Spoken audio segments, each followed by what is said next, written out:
Hey, friends. Welcome to the Self Love Strong podcast. I'm super excited you guys are here today. Today, we have an incredible guest, Kris D. Roberts, from being a homeless teen gang member to becoming a successful actor and producer. Chris's story is a testament of resilience, transformation, and purpose. After getting sober and dedicating himself to helping others by working in recovery centers and supporting those on the path to healing, Kris also has helped with the military and has built an inspiring career in the entertainment industry with credits to Secret Society 3, Til Death, Surviving Jehovah Genesis, and Revenge Protocol, and even recently is Cobra Kai and VH1's My True Crime Story and Jay Wheeler. Man, so much experience. But man, first off, Kris, thank you so much for being here. I'd like to thank you, Sam, for giving me the opportunity to come on here and tell my story today. Yeah, man, it is truly a story of resilience in itself. So I was really excited about this one. But if you could take us back to your early days, where you were really challenging with that addiction and homelessness, what kind of led you down that path? Well, Sam, I I had the privilege of growing up with a big brother. I had a big brother that always had my back in all my life's affairs, if you will, growing up at least. So, and I was from a town where everybody knew everybody, so it was almost like everybody knew I was his little brother, so I had no issues, and I liked it. In fact, he was a legend. His shoes were hard to fill when he got through he went through some life issues as a teenager, and he went a separate path. But when he left, it was tough because I was used to having that camaraderie, and I knew all my battles would be won with his help if needed.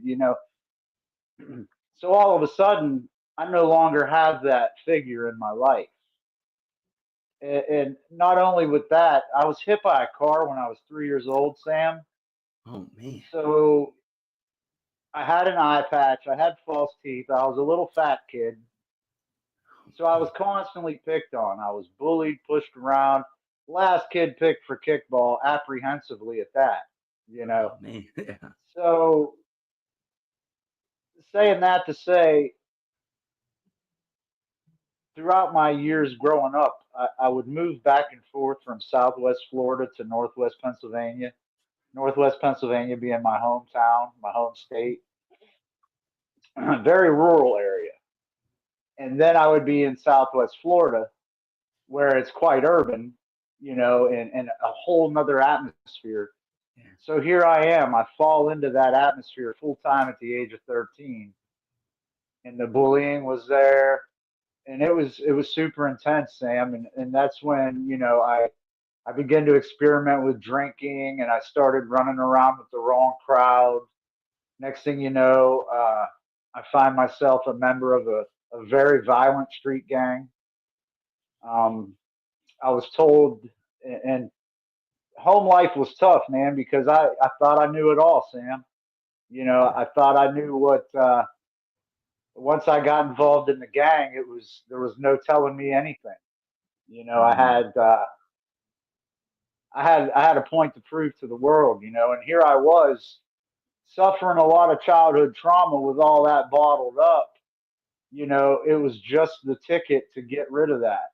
I was able to, in essence, I look back at it now, and it's almost like it was my first acting role ever, was to become that little gang member, Yeah. and so I found myself homeless as a teenager. My family had had enough of the riffraff that my life was producing at that time.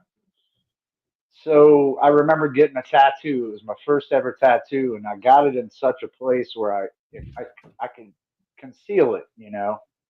But wouldn't you know, the first thing I do the next morning is show my mom. So my family knows I'm playing on the wrong side of the street. You know what I mean? Oh yeah. They know I'm in this lifestyle. Uh, the rival gangs know. So in my heart of hearts, I was like, living here with my folks is making them is putting their lives at risk as well. So to be honest, when I first moved in with the gang, there was a sense of relief because I knew my family was out of harm's way at that point, if that makes Oh, wow. sense. Yeah. So I'm living there. I'm now a high school dropout. I'm addicted to cocaine. I'm involved with a criminal organization, and growing up, I was watching Goodfellas. I was watching Scarface, Yeah. Yeah. all these types of movies. And here I was right in the middle of what I idolized, if you will, that life Yeah. of thuggery and criminal mischief and nonsense. It all goes back to the bullying, Sam. To be honest, I was put in a difficult position in Southwest Florida. I was backed up against the wall, and my tribe. That's not we fight. Yeah. So I made a lot of wrong choices at that point in my life. The What ended up happening was the gang came under investigation by the federal government, Oh, man. and to be honest, that was probably the scariest time in my life because I was the only white member. I was in a Hispanic gang. I was the only white member. I was homeless. I lived with the gang. When I wasn't living with the gang, I was in a homeless shelter. Living couch surfing, doing this, that, and the third. And by this time, I had been involved in some things, nothing that hurt anybody or caused any bodily harm. However, I recall an incident where I was in the back seat of a Cadillac with a 44 pistol in my lap. I'm 16, Oh, yeah. and these guys are kicking in the door and informing me if anybody comes out that front door, shoot them. So these are the kind of people I was running around with at 16 and 17 years old, all because I just wanted to fit in. I wanted to be accepted. Mhm. I wanted to feel that brotherly love that had lost, 5 years prior when my Yeah. brother and I parted ways. And to this day, the accident I spoke of, I believe it has affected my life. Not to mention the substance abuse that I experienced, the alcoholism that I experienced, had affected my abilities to cope, my abilities to, there's once I got sober, Sam, not only did I work in the recovery community, I also became a full-time psychology student in college. I Wow. began to really look at the ins and outs of what's going on up here, not only in me, but in others as well. And that's when the healing started to take place. I realized that a lot of my recovery was rooted in self-awareness, work in a spiritual program, the 12 Yeah. steps of Alcoholics Anonymous, Narcotics Anonymous. They taught me to look at Kris. You know, they taught me to learn how to accept some things that I couldn't change. Because every time I was trying to change things going on around me in my situations, I was powerless, and whatever I was up Mm. against would defeat me. At the age of 18, I was blessed out of the gang. And to be honest, Sam, I was, my identity was all over the place. I was a small town country kid growing up, tossed into an urban environment. I became what I was around. Yeah. Granted, I made the choices. Mm. I made the choices, Yeah. but it was still, it is what it is. Um, so yeah, I found myself in a very unmanageable place at the age of 18, and the last few months involved with that criminal organization, I literally had to run for my life on two separate Wow. occasions where I was slated to basically be murdered. Oh, man. So you can't just brush stuff like that under the carpet. You got to Yeah. face you got to face again, it all goes back to my bad decisions, me not being where I'm doing what I'm supposed to do, this, that, and the third. However, again, I still had to have that reality check that I was the root problem.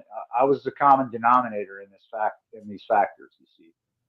So at age 18, I packed up all my worldly belongings. I threw them in my old man's duffel bag from the United States Navy, and I hitchhiked to Louisiana to start over. Well, it was fine and dandy. I was away from the gang. I was a free man. There was no longer a contract on my life. Nobody wanted me dead. So it was a fresh start, Sam. But when I got hit by that car when I was 3, I got a settlement that I could get when I turned 18. Yeah. So here I am in Louisiana, and I get that settlement. And here I am, like I was saying a second ago, I'm free. I'm away from the riffraff that I was involved with. But I learned a saying in my journey in life and recovery, and it's everywhere I go, I show up. Mm. I was still that 18-year-old scared kid, that I looked for reasons to dislike people before I even knew people because I had been so jaded and mentally abused and just we all experience these things in life. So I began to be my defense mechanism was, finding out their flaws before I even meet them or I even know them, if that makes sense. Yeah. So it would give me a reason to dislike them before they even have a chance to like me. And that wrecked a lot of relationships in my life. That ruined a lot of opportunities. You know what I mean? So I had to begin to deal with defense mechanisms. I had to begin to deal with, the trauma from what I went through. Mm-hmm. And, fast forward, I've always been I believe largely due to my childhood, moving back and forth from Pennsylvania to Florida. I've always been that kind of gypsy spirit where, I'm in an industry right now where I live in the Southeast. An opportunity could present itself in the Northeast, on the West Coast. I'm going, you see. So I'm thankful for the experiences I've had because it's given me the strength to, plunge into things that some people may be apprehensive. Some people may not have the courage to do such. So I'm grateful for that from that aspect of my journey that it's given me the courage to, just kind of dive in and go for it. Man, that is powerful. I really love that. I love that. The courage that it takes to just keep showing up. I love something you said there. Everywhere I go, I show up. And I think that's an important thing. Like you said, really taking ownership of the situation. Even though you were coming in with those past traumas, you still had that decision. Like, I'm going to still show up where I'm at with what I got. I think that's a powerful decision in itself. But what would you say? I know you worked in some of those recovery centers. What would you say was one of the most impactful experience you had while working at one of those centers and homes? Well, there was numerous, Sam, to be honest with you. See, I went through this recovery home, a 3-quarter home, after my treatment. I went to treatment, got out of treatment, and I tried to go back to my old atmosphere where I was at, my old job with my old dealers, and that didn't work out. So I went to this 3-quarter house where I began to spend the next year working on my program, my recovery. Well, saying all that to say, but in that span of a year, I had secured a job at the treatment center I graduated from in that city, West Monroe, Louisiana. Yeah. So now I'm not only residing at the 3-quarter home, I'm working full time for the state of Louisiana at Southern Oaks Addiction Recovery. And I'm also responsible for the intake of the men coming in to the recovery home. So there was a whole lot going on. Well, here was the biggest impactful thing, and this is a negative impact, but I want to share this first because it makes all the positive stuff that came afterwards more special to me, at least. I had befriended a gentleman, Carlos Espanola. I love Carlos. His last name is Spanish for Spanish. I always got a kick out of that.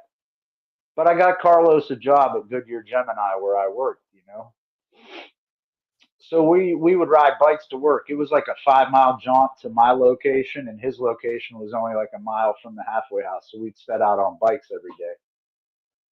Well, I was at my location working one day, and I was on my lunch break, sitting in the office eating my lunch, and the phone rang. Well, over the intercom, it said I had a phone call. So I went in and I picked up the phone, and the first thing Carlos had said to me was, "Paul's dead." Okay.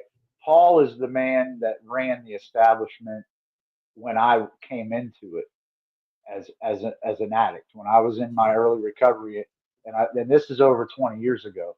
But when I moved into this house, that was he was the man in charge. Paul committed suicide. So as one of the senior halfway house residents, and being familiar with everything that the nuts and bolts of the operation, if you will, I was made the manager of these halfway houses, and that was huge. It was a very hard hit for the halfway house. It was a very hard hit for the recovery community. It was a very close knit recovery community, and everybody knew, rest in peace, Paul McKnight. But that was probably one of the hardest things. And I mean, there was numerous cases, Sam, where people died, brother. People lost their lives due to the disease of addiction and alcoholism. And I was there, having came from that background. I was there working as a state employee, helping other people, pouring out of what I was given freely to help others, and watching my friends die at the same time. I can't explain I can't explain a more powerless feeling. Yeah. So there were so many, there's people today that still tell me that I saved their lives, and that's a blessing to me, man, because I know from my background, the lifestyle I lived, I was out there, not looking to help people, put it that way. You know what I'm saying? So to go from that place in my life, which was all a life lived in ignorance, man. I didn't know, and I can't blame it on my upbringing. My people brought me up right. However, I mean, we had our issues. Don't get me wrong, that everybody has their issues. Yeah. But I was taught to do right, and my whole teen life was spent doing wrong. So to be able to fast forward 30 years, later in my 20s, I hit my rock bottom, and to be able to take that and turn it into where I'm at today, man, it's a phenomenal feeling to know that we do recover, and it's so much to it. Man, that is so powerful. Just in that self, like you said, Shona, man, it's a rough situation. But what would you say as somebody, I know that road, addiction and recovery, is a long, difficult road. What would be one thing you would give somebody who's currently struggling through those problems? What would you tell somebody? Well, I would tell them to give it all they got. That one, if the opportunity presents itself to get the help you need, and that's the thing, Sam. It's hard to explain, because generally most people have to be stopped. Okay. Okay. I say that from my personal experience, because I remember when I couldn't stop and I wanted to stop. Yeah. There was no brakes. This thing had my life under control. And anytime I wanted to stop, I couldn't stop. I couldn't stay stopped. So saying that to say,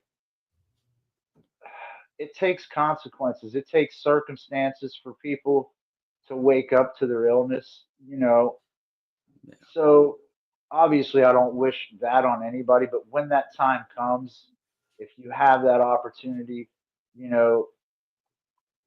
looking back, I can say I had to take some advice. I had to learn to listen to some other opinions. I had to learn to listen to some other perspectives on what was going on with Kris D. Roberts and Chris Roberts at that time. Yeah. I had to not be stubborn. I had to be willing And like I said, life had beaten me up so much by that point that, man, I just needed some relief. I had all kinds of baggage, and this is a progressive thing. Not only is the treatment and recovery a progressive process, the illness of alcoholism and addiction is also a progressive Mm. illness. So, saying that to say, I mean, buckle in because it is certainly a lifelong process. But I find the more that that I'm able to be cohesive and teachable and meek, and all the good stuff that we're supposed to be, Yeah. each day gets better and better. It's I've learned to I have a higher power, I have a God in my understanding. You know, I have there's just so many resources I have today that have allowed me to build a better future, to make better Mm. choices, to be a better person. And I kind of live for that. It's kind of what keeps me motivated and keeps me honest. Tomorrow, even if it's only 1% better, I can be a better person. Man, I love that. I love that.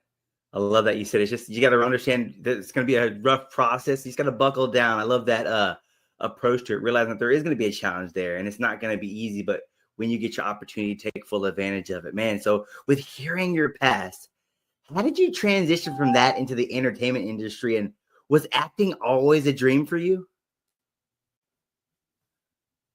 You know, when I was 7 years old watching The Karate Kid, most certainly acting was a dream for me. You know Yeah. what I mean?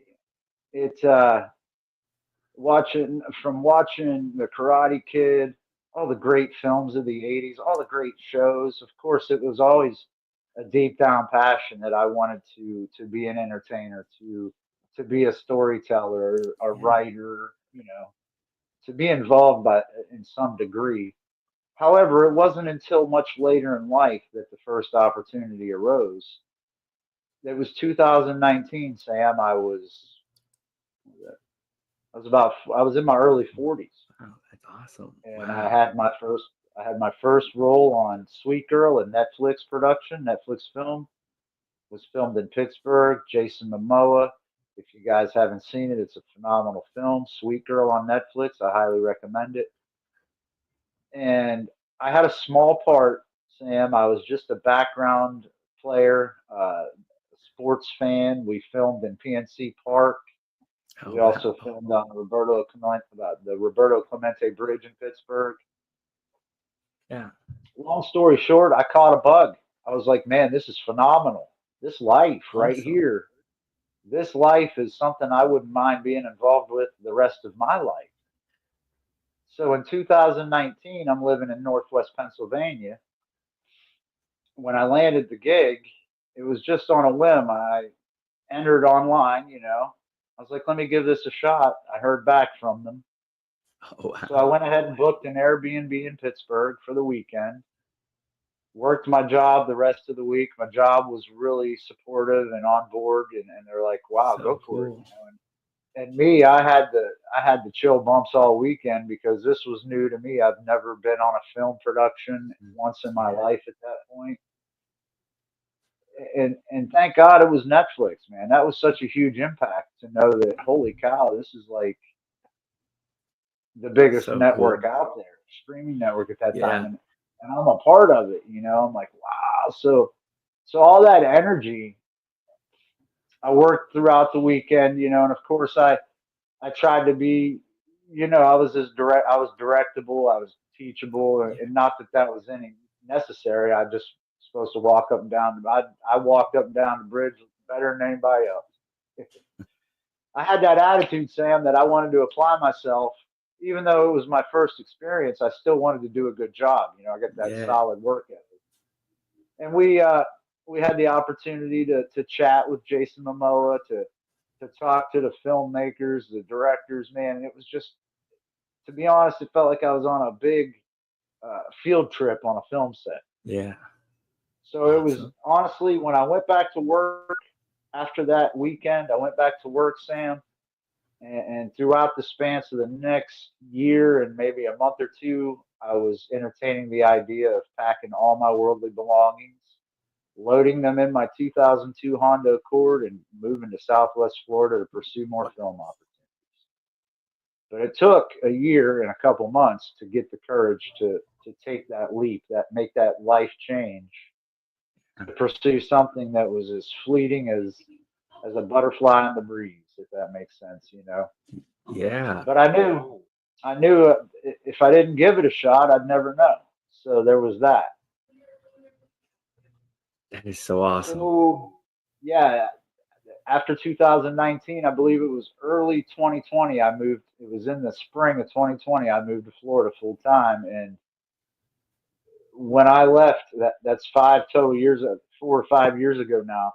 When I left Pennsylvania, I had one film credit on my IMDb. There was one credit, and it wasn't even a credited credit because I had to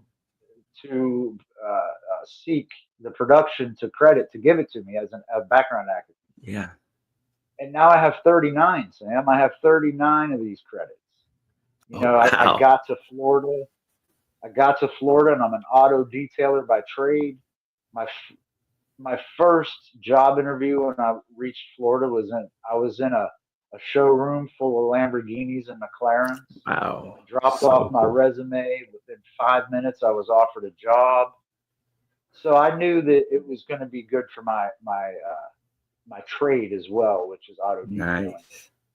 So I just got involved in the independent Florida film industry. I started meeting people, networking, and here I am, you know, having just been on Netflix Cobra Kai season 6. Yeah. Season finale, the series finale, with actors I grew up watching as a kid. You know, can't explain how phenomenal. That is awesome, man. Wow. That is just such a powerful story, especially like when you're talking about having that late start. I didn't realize your career started then. I think many times we have those dreams and we give up too soon, but I really loved how you embraced the moment and you realized something that you wanted to go for and you gave yourself the opportunity, regardless of how late it was in the career. You just still held on to the dream. I think that's so awesome. So with you started, what were some of the biggest challenges you faced when breaking into the film industry? Well, the time management, you have to be a ninja. You have to be surgical with your time. You know, you have to learn to and I've double booked myself on projects. You know, I learned that early. Uh, Lots of challenges, man. Probably the biggest challenge in the beginning is learning to deal with the healthy rejection of the industry, because it's very naive to think you're going to get every role you audition or submit for. So learning to deal with the rejections in a healthy way was a challenge. Nobody likes being rejected, but like I said, it's not even feasible that you'll get every role you audition or submit for. So between learning to manage your time, because mind you, by and large, non-union actors, and I'm sure some union actors, have to work a full-time job. You know, you have to work a job. I'm fortunate. In my case, I'm a contractor, so I'm able to make my schedule kind of fit. If a film opportunity comes up, I'm able to accommodate the time necessary. Yeah. My job is very Tomlinson Motor Company, Gainesville, Florida, is very supportive of that. I appreciate that. So yeah, there's a lot of challenges, and that doesn't even speak to the significant others, children, you know, these other factors that a lot of actors and actresses also have to deal with. You know, so couldn't imagine the challenges they face. But yeah, there's challenges aplenty, that's for sure. Yeah, man, definitely. I didn't think about that, you know, trying to navigate, like, you know, like you said, I imagine it's super easy with there being so many movies coming out. And like you said, you want to spread your net out as wide as possible because, you know, the roles are nothing's really guaranteed. Wow, that is so awesome. And it sounds like very challenging for all parties. I imagine you get a role here and a role here, so it's hard to choose between the two, you know? Well, that's funny you say. The week I booked Cobra Kai, it was probably, and I made all the arrangements with my job because my first filming was for 4 days, 5 days on set. So I had to X out my whole work week at my job to be in Atlanta for a week. So there was a lot of that was the first time I ever negotiated such with my schedule as a contractor, if that makes sense. Yeah. Um, so that was huge. And wouldn't you know, there were issues with cell towers that morning. So my cell phone, my agency was trying to reach me. I couldn't reply to any messages, Oh, this, that, and the third. What turned out to be going on, Sam, is my agent was reaching me and offering me a booking on Bad Boys 4 as a oh, stand-in for the captain. I mean, I get the cop look a little bit. yeah. And I'm using my boss's phone. I'm looking at him eye to eye. We're only about 3 feet apart, and I'm on the phone with the casting director of Bad Boys 4, and he's telling me, "Hey, Kris, can you be in Miami today?" I was like, "Oh my God!" I'm looking at my boss, and everything just slowed down, and I'm like, "How can I make this happen?" And it just wasn't. And the gentleman on the phone needed an answer immediately. I didn't have time can we? No, there was none of that. Are you going to be here or are you not going to be here? And all I had was, "I'm sorry, sir, I can't. I got to turn it down." So that was a hurt piece. It was bittersweet. I mean, I was elated to have been cast on Cobra Kai, but I also love Bad Boys. So but I was committed already to Cobra. Yeah. There was going to be no switching from Cobra Kai to Bad Boys 4. I wanted to do both, and it just wasn't within my means at the time. So I did have to turn down the one that I didn't already commit to.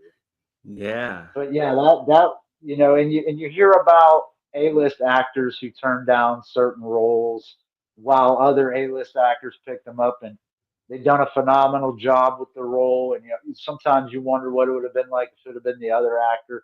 But I looked at it through that scope, saying, basically this person felt that same experience to a degree, Yeah. having been this close to having that lead role, and then someone else was chose. There's that rejection thing again. Someone else was picked, you know, but he still had the opportunity. So I had the opportunity, but I had to choose to decline. It's kind of apples and oranges, but to just make it hit home. Yeah. There's artists out there, there's actors and actresses out there that pass on roles all the time. So I had to, but it's a very significant part of my story because who wouldn't only love to be on Cobra Kai, but also Bad Boys 4 in the same Yeah. week? Man. So cool, man. Wow. It's awesome how opportunities come like that. And I know I can only imagine the difficulty because that's a big motion picture movie right there, Bad Boys 2. Like, so man, that was a highly anticipated movie, but to see that, you're like, man, you had to pick it. It's like you said, you had to choose, and it's really hard for actors. I can only imagine being in that situation. But what has acting taught you about yourself and life in general? Well, basically, we're all actors, man. We're all on a stage, this thing, life. But acting, what I enjoy most about acting is character development. The thing about acting that's changed my life is it's given me an avenue of creativity that I didn't have before. When I read a script, I can look at a character, I can look at what's going on in the scene and the story, pick it up, and I'm able to build this character. And a lot of me building this character is allowing me to create this character based on my past experience, based upon situations I've been that a lot some of the times are very close to what the script is reading. So it's given me a great opportunity to be creative with some of the experiences I've experienced in life, and not to mention I'm a novice, man. I've only been in this thing 5 years. There's so much to learn. There's so many more opportunities out there.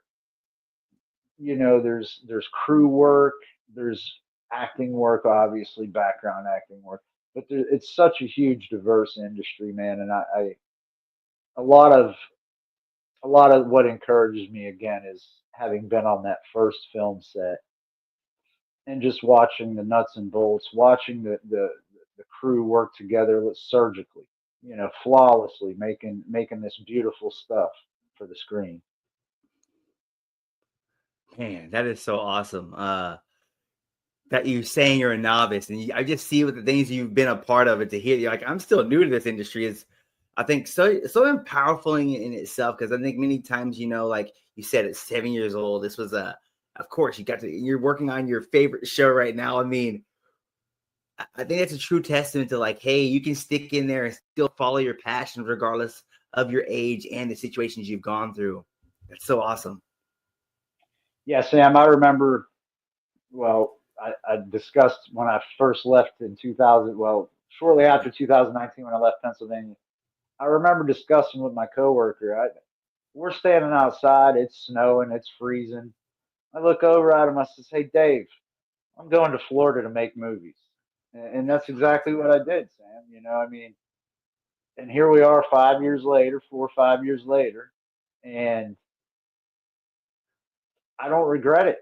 It was scary. It was very scary. It was a whole life shift, but Mm.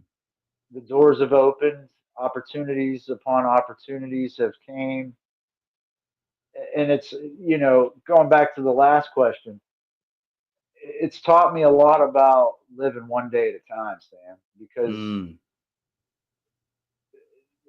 in this journey, excuse me, there'll be times where you'll go months and there won't be anything interactive going on with reading a script or auditioning for a role or what have you.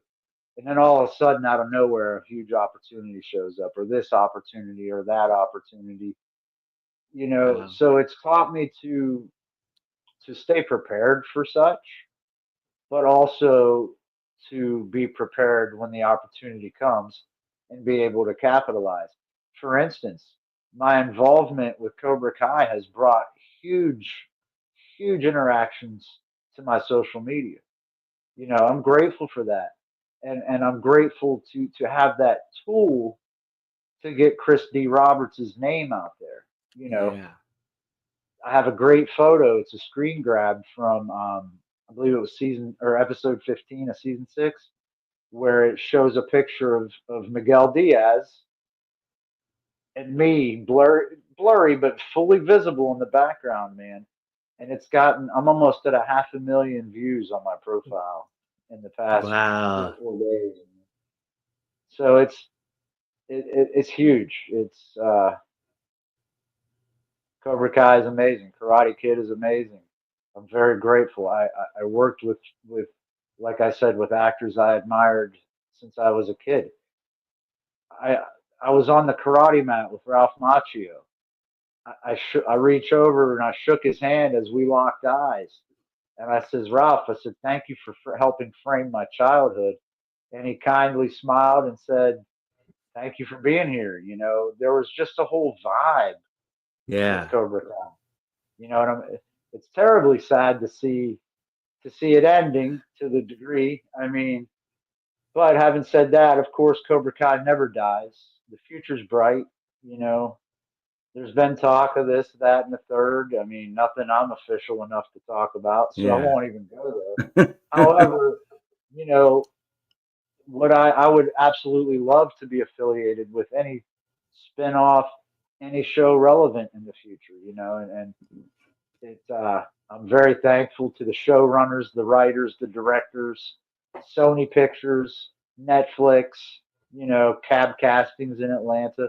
There's a lot of gratitude for what this project has brought to my life, and that's another thing I've learned to be, you know, to have some gratitude every day.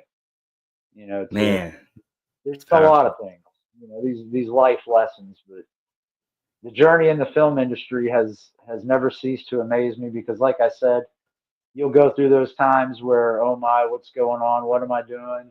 You know, and then all of a sudden the opportunity shows up that you've been waiting on all your life. Man, wow. That is so awesome, Kris. That is like just a powerful testament of like hanging in there and still believing. But looking back at your journey, what is a message you would tell somebody who is really hesitant to take that leap like you did? Like it all started with you sitting in that room telling your friend, hey, I'm going to go to Florida and follow my dream. What would you tell somebody that might be on that fence? Like, should I go for it? It's scary. It's unsure. What would you tell somebody that's going through that same situation?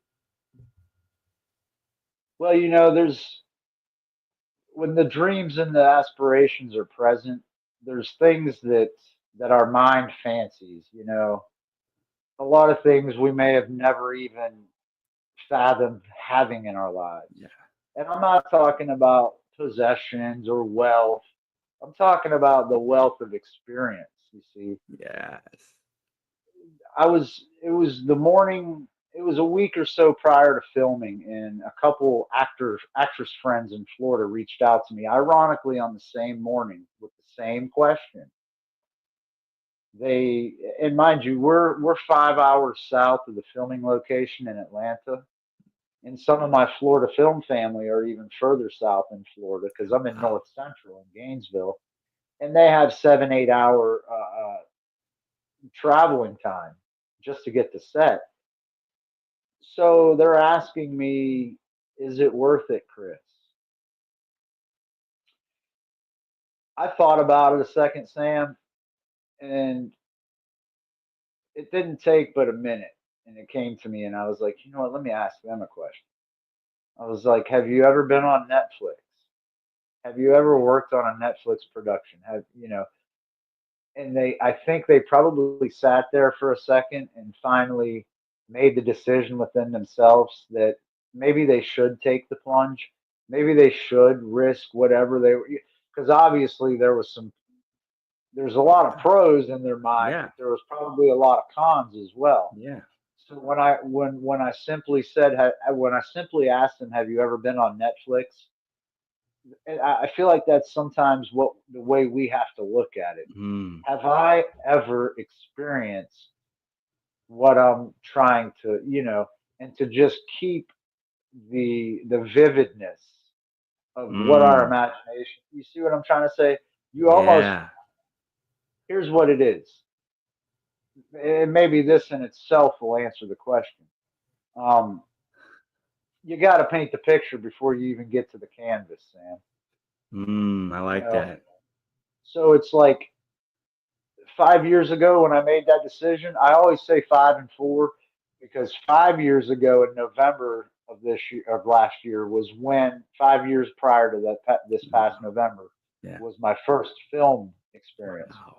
4 years was when I moved to Florida. So Okay. I stayed about a year up in Pennsylvania, mulling over, should I do this? So it Yeah. took me a year to pull the trigger. So you know, it's not always something as simple as have you ever been on Netflix. There's a lot to consider. Um, you know, like I said, you basically you have to we have to learn to paint the picture before we even get to the canvas. In other words, I gotta have the foresight that my dream, that the energy I'm putting into my dream, the energy I'm putting into my effort is to bring about something I can't see it right now. You see, so you got to keep that alive, and you know, just keep that forefront of the mind, and one day at a time. Man, I love that. I love that approach. Really, really seeing what you want. But I really love how you're talking about you keeping it, keeping that vision, and really just at the end of the day, knowing what you want. Like you said, if you've never tried it before, you won't know how awesome it's going to be. Like you said, if you've ever been on Netflix, it's a super powerful statement because, like, man, a lot of people can't even say that. But the fact that you even have that opportunity is I love that thought process. Like, man, I might not ever get this chance. I have an opportunity to say I've been on Netflix. And I think it's taking advantage of those opportunities that come our way, realizing that, man, you might not ever get it again, but holding on to that vision and believing that possibility, Kris, man, is so powerful in itself.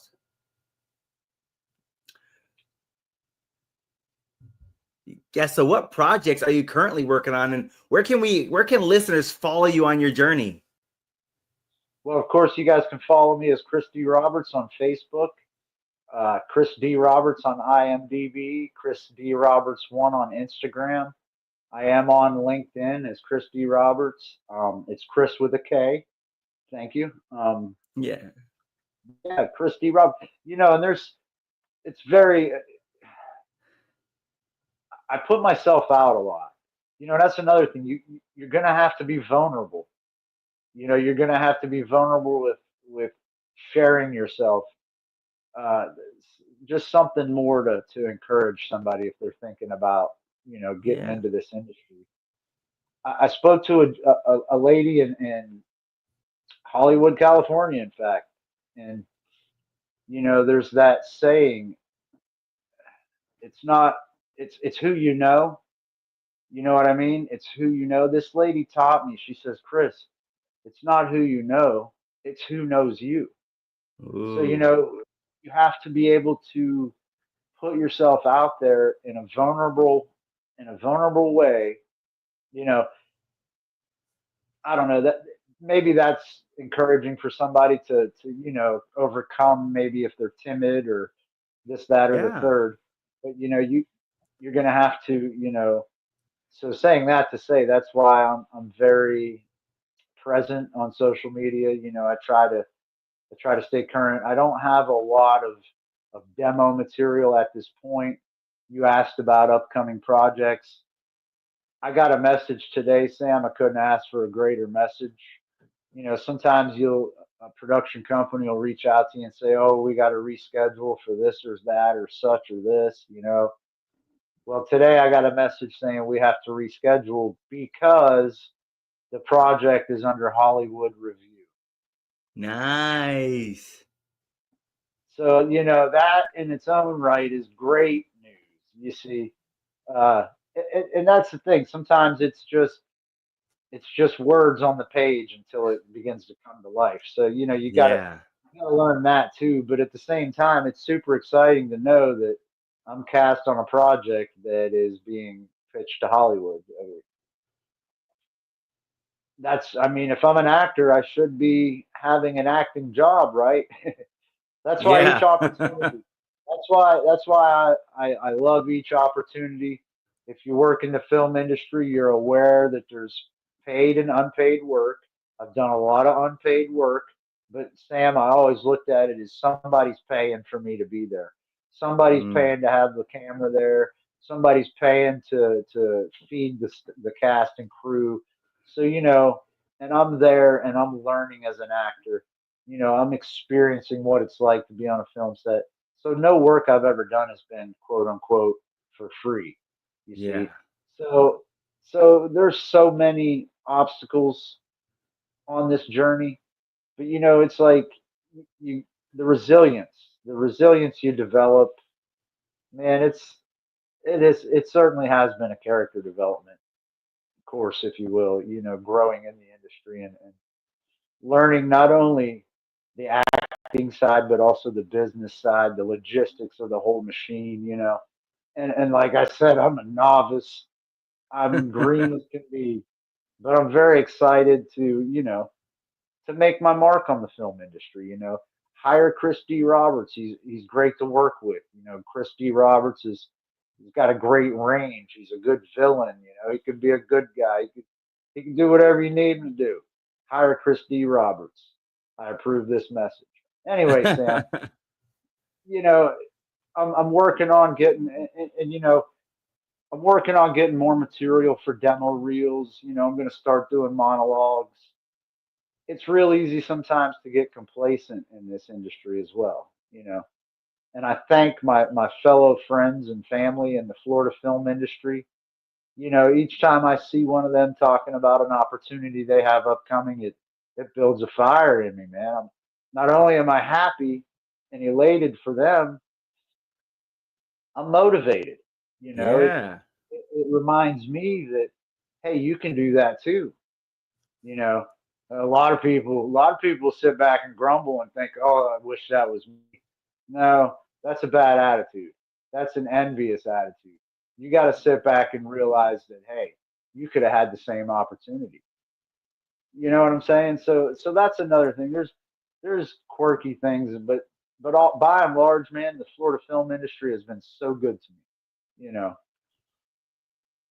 Man, that's so awesome to hear, Kris. It's so awesome to hear your story of resilience, your story of just keep showing up, and your story just to keep believing and stay motivated on your dreams and pursuing them. I think it's just something powerful in life when you hear somebody's story that, hey, it hasn't been a easy beginning. I think many people think the ride was always smooth to get to where people are, and I love that yours has that struggle, but it had that decision, that turning point of like, hey, man, I can change my life, and I can show up each and every day and take action towards my dream. I think that's just a truly inspiring story in itself, Kris. Man, I'm super thankful for you sharing your message of resilience and power. But man, guys, I'm gonna make this super simple for you. I'm gonna put all of Kris's links at the bottom here, so you make sure you're following him on all his socials, supporting him on all his projects. Go back and watch. I mean, like he said, watch his movies, man. Support him on his journey. It truly just inspires me each and every day. And look at your dream. I want you to look at Kris's story and look at your dream and realize that it's still possible if you're willing to keep showing up each and every day. Thank you so much, Kris, for your time. You were amazing. thank you for having me, Sam. Thank you for your viewers. Get out and watch season 6, part 3 of Cobra Kai. All right.